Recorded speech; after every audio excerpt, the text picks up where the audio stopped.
Baik, salam dan bahagia teman-teman sekalian. Kita ketemu lagi masih di seri psikologi sosial.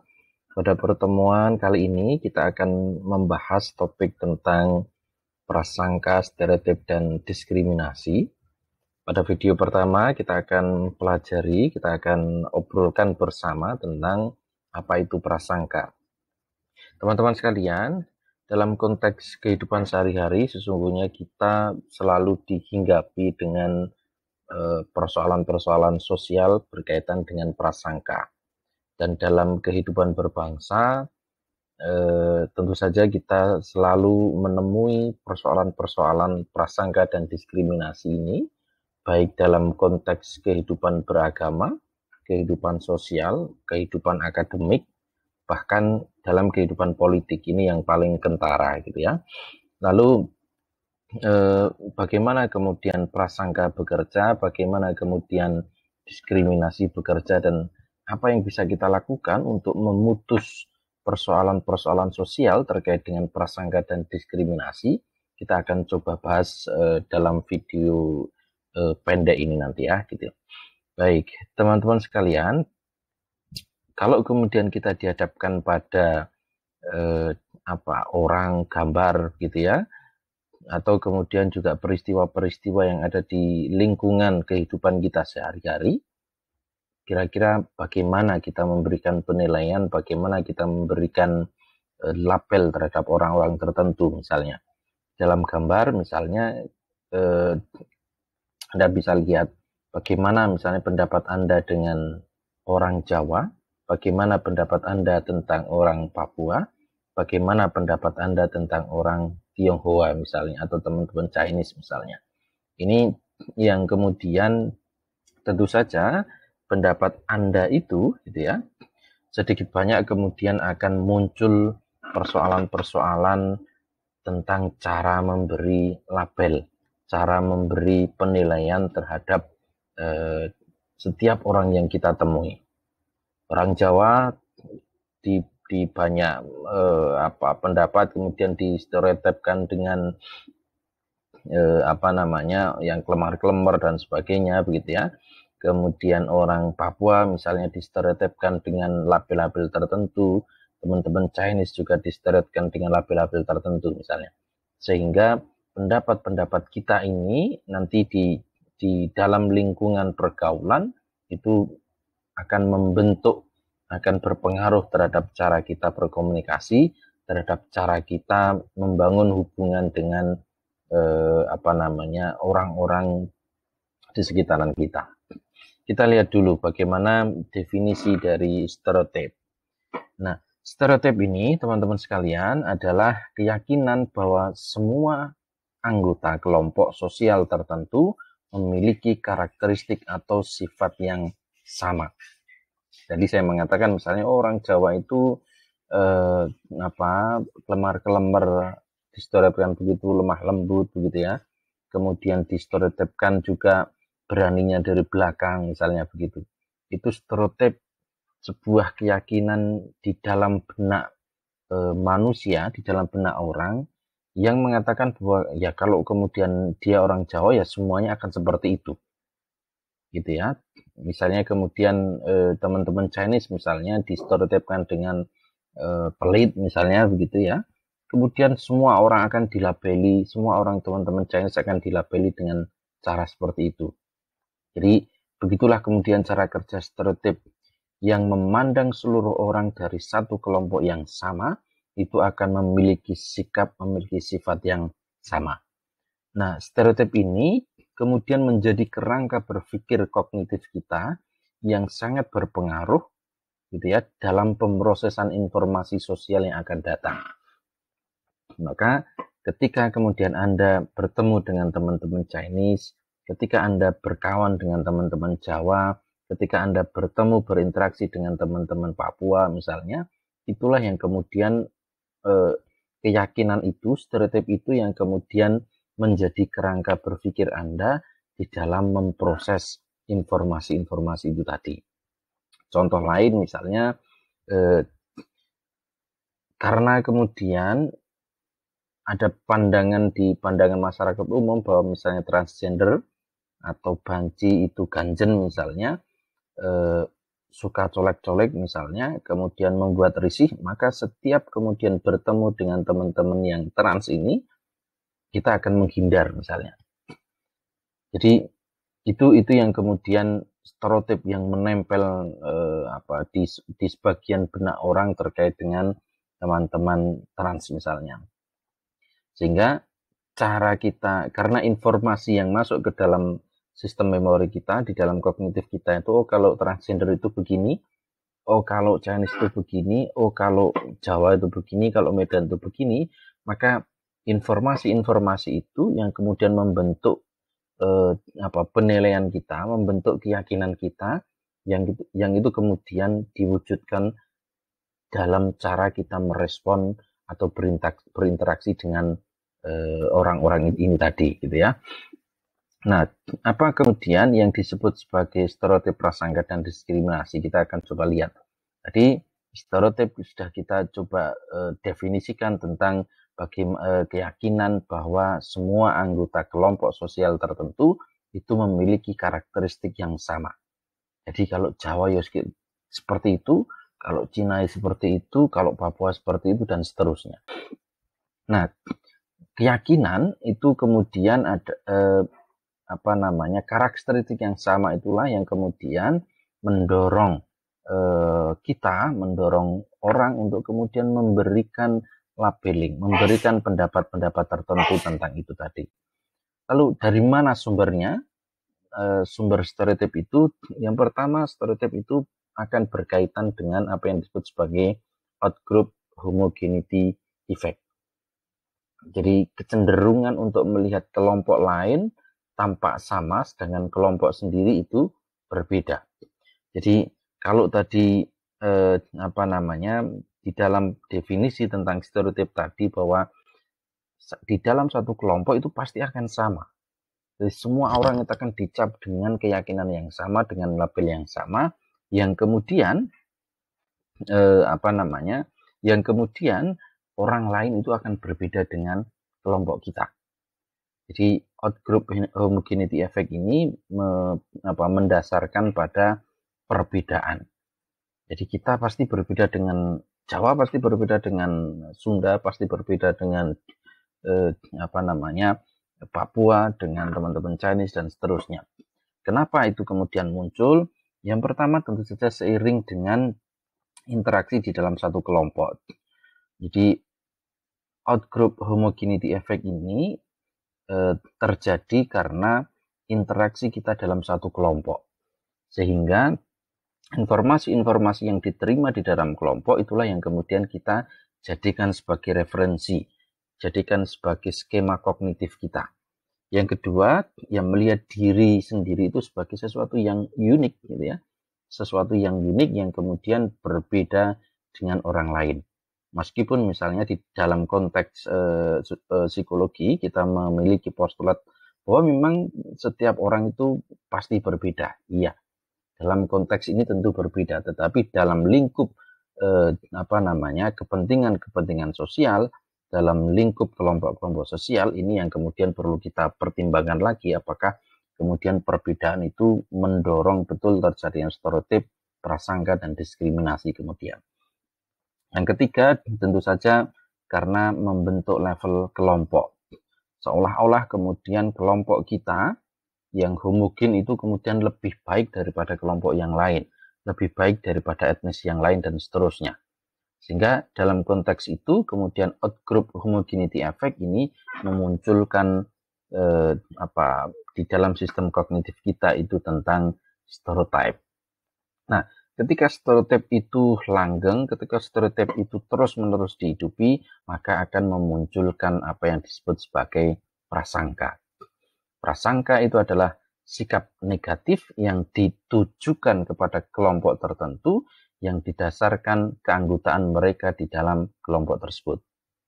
Jadi kita berprasangka terhadap orang atau sekelompok orang atau anggota kelompok orang tertentu, orang di luar kita, gitu ya, di luar kita, karena atas dasar penilaian kita di dalam kelompok kita itu sendiri.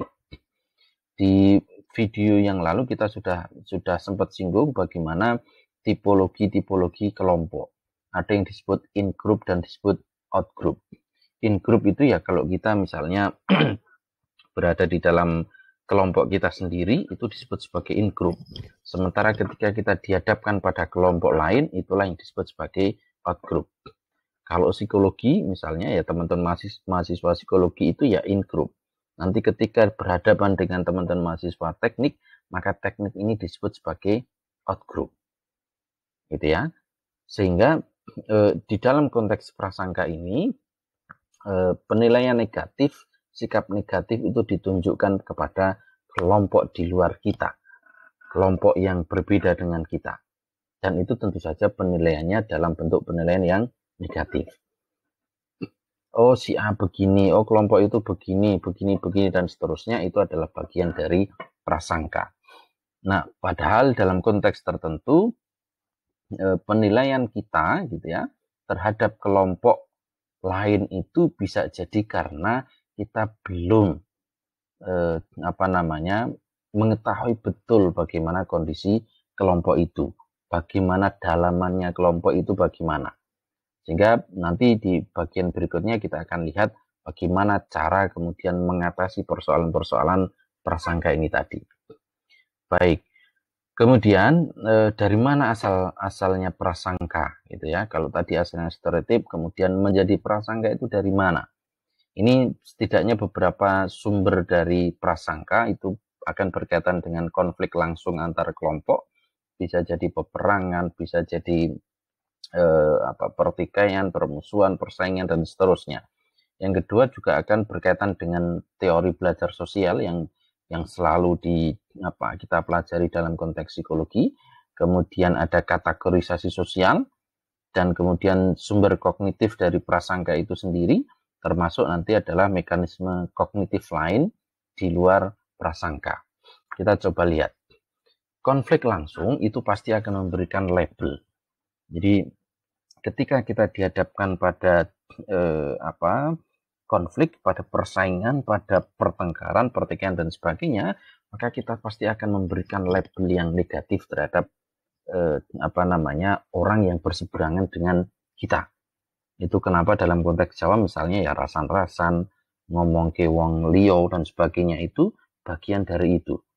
Jadi konflik langsung itu pasti akan segera memberikan label terhadap kelompok di luar diri kita.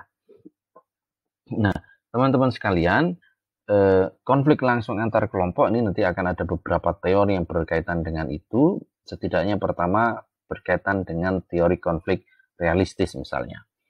Teori ini mendasarkan bahwa prasangka itu berakar dari kompetisi, berakar dari persaingan gitu ya, antar kelompok sosial untuk memperoleh sumber daya yang berharga. Sumber daya itu bisa apapun, bisa sumber makanan, bisa sumber penghidupan, rumah yang layak, penghargaan, harga diri, dan seterusnya. Atau kemudian berkaitan dengan kesempatan pekerjaan, pendidikan, dan sebagainya. Maka Anda lihat misalnya bagaimana hari ini perebutan terhadap sumber daya, apakah itu batu bara, minyak, emas, dan seterusnya, itu selalu menyebabkan terjadinya konflik-konflik sosial. Perebutan terhadap tanah, perebutan terhadap sumber-sumber keuangan itu terus-menerus menjadi bagian dari konflik. Para buruh itu kemudian berprasangka bahwa pemilik perusahaan, pegawai perusahaan selalu menyedot tenaga buruh. Sebaliknya juga begitu, para pemilik perusahaan kemudian berprasangka bahwa ini buruhnya selalu malas dan sebagainya misalnya. Konflik yang sama misalnya berkaitan dengan tadi sumber-sumber daya alam misalnya, ini yang selalu berkaitan. Tetapi di luar itu juga ada berkaitan dengan kesempatan, pekerjaan, pendidikan, dan seterusnya. Maka mulai kemudian mereka memandang negatif satu dengan yang lain. Ketika kemudian terjadi perebutan, terjadi persaingan untuk memperoleh sumber daya, baik itu alam maupun kesempatan dan sebagainya itu tadi, maka memandang negatif orang lain itu kemudian muncul. Dari sanalah kemudian label menjadi musuh, menjadi pesaing itu muncul juga. Sehingga memandang kelompok sendiri itu lebih superior dibandingkan dengan kelompok yang lain, artinya memandang kelompok lain itu lebih rendah. Memandang kita lebih hebat dibandingkan orang lain misalnya. Dan inilah yang kemudian menjadi sumber dari permusuhan atau konflik. Kemudian teman-teman, bahwa kemudian untuk mengurangi konflik langsung ini nanti kita bisa bicarakan tentang kerjasama itu bisa digunakan untuk mengurangi reaksi negatif terhadap kelompok atau orang lain itu tadi, yaitu dengan model yang disebut sebagai subordinate goal. Jadi pertemuan langsung, kontak langsung, kerjasama itu kemudian mampu mengurangi terjadinya persoalan-persoalan berkaitan dengan konflik langsung. Jadi misalnya dalam pertandingan sepak bola yang selanjutnya harus melawan tim dengan provinsi yang lain misalnya. Jadi dalam pertandingan sepak bola tentu saja satu tim itu bisa berasal dari suku yang berbeda, daerah yang berbeda begitu ya. Sehingga tim inilah yang kemudian harus bekerja sama untuk kemudian melawan, berkompetisi dengan tim dari provinsi yang lain, misalnya begitu. Oke. Kemudian selain berakar dari konflik langsung, prasangka ini juga ternyata tumbuh muncul dari teori belajar sosial. Jadi di dalam teori belajar sosial kita itu bisa meniru apa yang terjadi di dalam lingkungan kita. Kalau kemudian lingkungan kita mengatakan bahwa kelompok A ini jahat, kelompok A ini buruk begitu ya, maka kita akan dengan mudah bisa menerima informasi itu karena lingkungan sosial kita begitu. Di dalam teori belajar sosial, ingat lagi kalau kita bicara tentang belajar sosial, Anda harus kembali ke akar dari teori ini, yaitu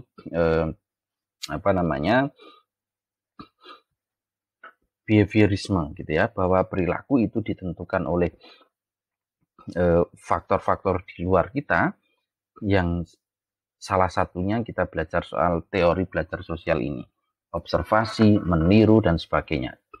Di dalam pembelajaran sosial, bahwa proses belajar sosial itu anak akan memperoleh sikap negatif melalui berbagai kelompok sosial karena mereka mendengarkan pendapat-pendapat yang diekspresikan baik oleh orang tua, teman sebaya, orang lain, media dan seterusnya. Itu kenapa kemudian hari ini kita mengalami betul tentang hate speech, ujaran kebencian, kemudian perilaku hoax di media sosial dan sebagainya, itu berkaitan dengan cara pandang ini tadi. Kita bisa sangat mudah kemudian memberikan cap orang lain karena orang tua kita atau sekeliling kita, circle kita gitu ya, circle kita kemudian mengatakan seperti itu. Maka dalam konteks ini tentu pihak lain itu dianggap kemudian akan membentuk anak lebih mudah berinteraksi dengan kelompok-kelompok minoritas. Kalau kemudian orang tua, circle kita memiliki pandangan yang relatif terbuka, maka cara kita berkomunikasi nanti dengan kelompok-kelompok yang lain itu akan lebih mudah.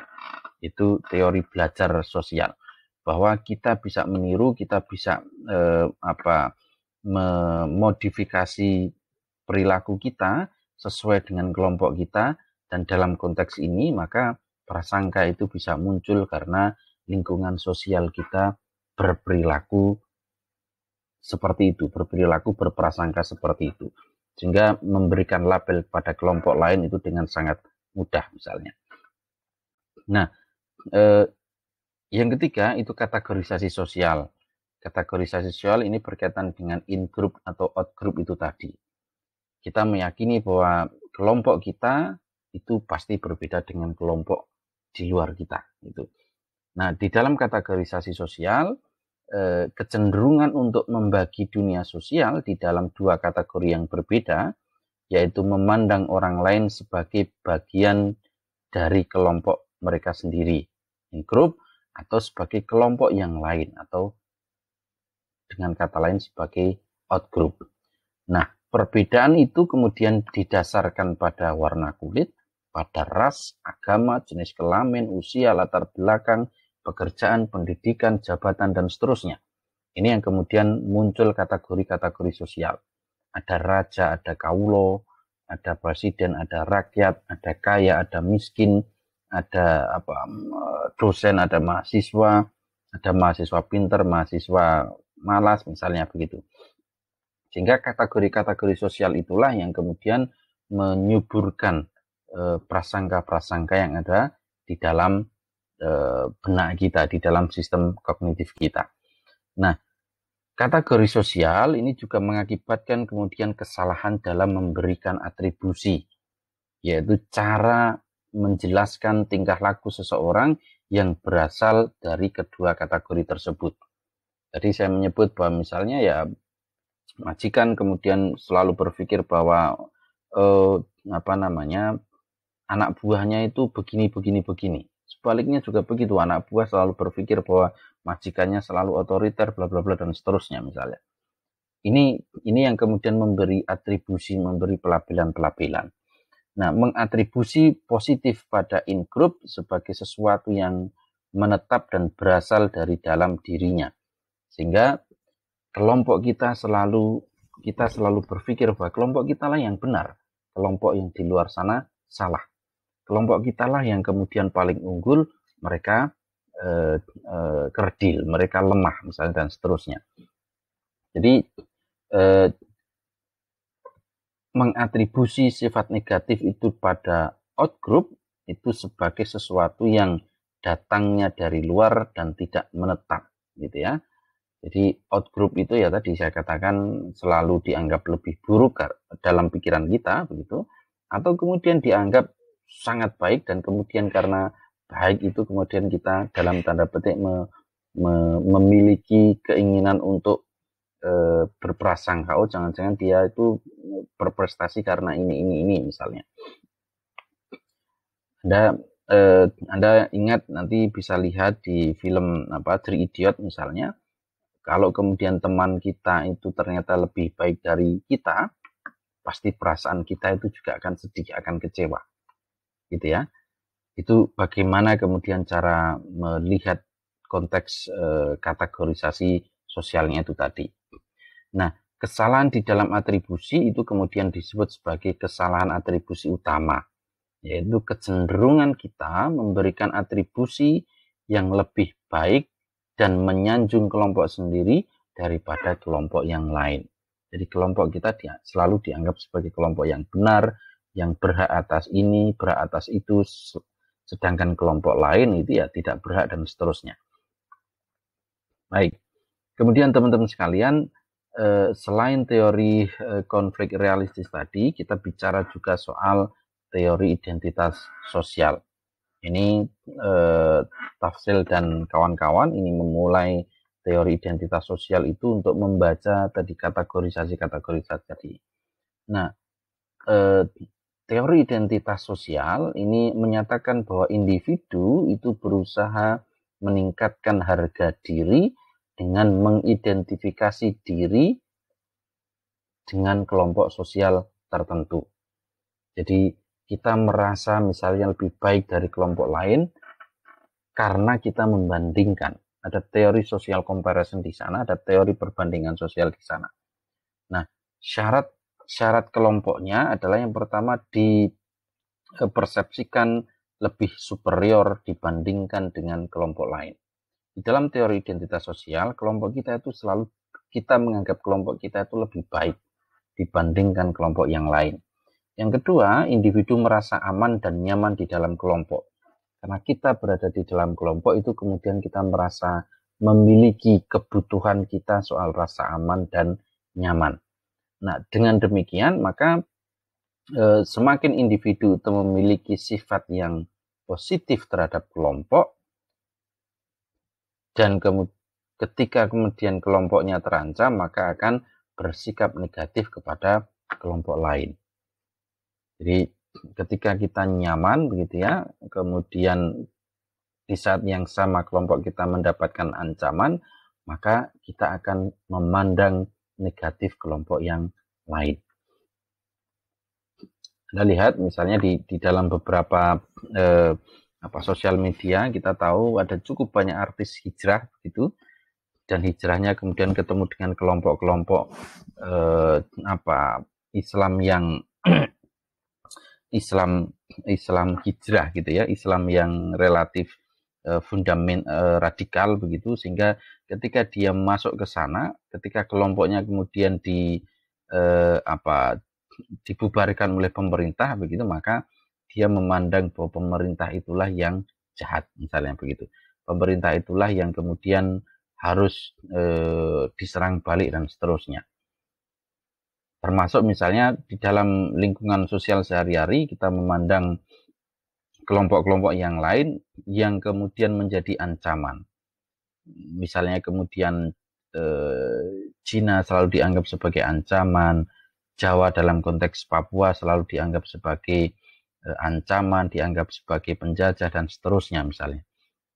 Ini karena ada teori identitas sosial menjelaskan itu semua. Nah, dari mana kemudian sumber dari stereotip itu? Tentu saja sumbernya dari kognitif. Jadi sumber dari selain tadi soal teori identitas sosial dan sebagainya, maka ada berkaitan dengan sumber dari kognitif kita, yaitu stereotip tadi.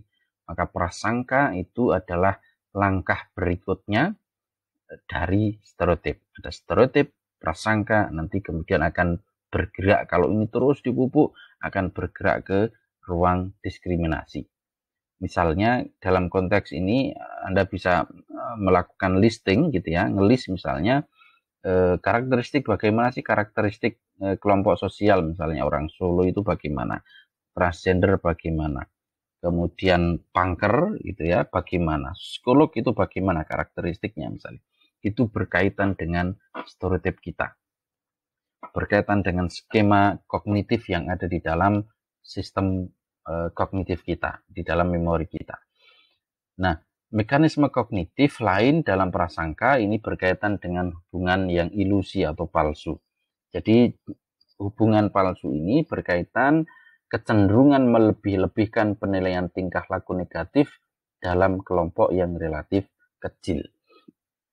Jadi sering ngerasani perilaku-perilaku atau kesalahan-kesalahan kecil yang kemudian itu terus-menerus dilakukan. Misalnya ya perilaku kriminal dari kelompok minoritas lebih mudah disimpan dan diingat kembali.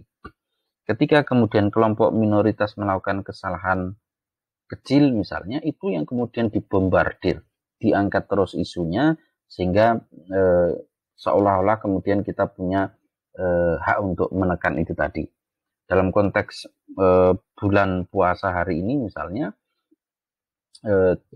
aturan beberapa daerah misalnya harus melarang warung buka atau operasional pada siang hari misalnya. Kalau kemudian ada warung yang buka itu dianggap kemudian tidak menghormati orang yang sedang berpuasa misalnya. Padahal harusnya kebalik. Orang yang berpuasa itu tentu saja justru harus mengembangkan sikap menghargai orang lain. Bukan menuntut untuk dihargai, tapi justru harus mengembangkan rasa menghargai orang lain. Tetapi hubungan ilusi, hubungan palsu itu yang kemudian terus-menerus didengungkan. Misalnya yang lain, orang kulit putih Amerika itu melebih-lebihkan perkiraan tingkat kejahatan yang dilakukan oleh teman-teman yang kulit hitam misalnya. Hari ini teman-teman lihat di televisi, di sosial media ada rasisme terhadap keturunan-keturunan Asia. Sehingga teman-teman Asia yang kemudian bermigrasi di Amerika ini mendapatkan perlakuan, kekerasan, diskriminasi yang luar biasa. Dan ternyata posisi di Amerika ini mengkhawatirkan gitu ya, bukan hanya diskriminasi terhadap teman-teman yang berkulit hitam, tapi hari ini yang muncul diskriminasi terhadap teman-teman Asia, misalnya seperti itu. Nah, karena kelompok minoritas saat melakukan tindakan, apalagi tindakan kejahatan, akan menjadi sorotan yang banyak, menjadi sorotan yang terus-menerus dilakukan. Gitu.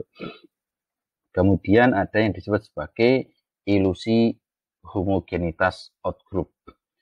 Ini berkaitan dengan kecenderungan untuk mempersepsikan anggota outgroup atau kelompok di luar kelompok kita lebih serupa atau sama dengan anggota kelompoknya sendiri. Misalnya ya laki-laki itu semuanya sama. Anda tahu mereka seperti apa, mereka semua sama misalnya. Laki-laki ya di dalam maupun di luar kelompok ya begitu misalnya begitu. Kemudian ada perbedaan di tingkat in-group misalnya. Jadi kecenderungan mempersepsikan anggota kelompok sendiri itu lebih heterogen. Oh, kita lebih plural, kita lebih menghargai ini, lebih menghargai itu, dan sebagainya. Jadi jika ada anggota kelompok yang kemudian terlibat dalam tindak pidana korupsi misalnya, maka itu akan disebut sebagai oknum, kira-kira begitu. Ini adalah oknum yang tidak bisa mengontrol kelompoknya sendiri, sehingga proses-proses itu kemudian terus-menerus terjadi.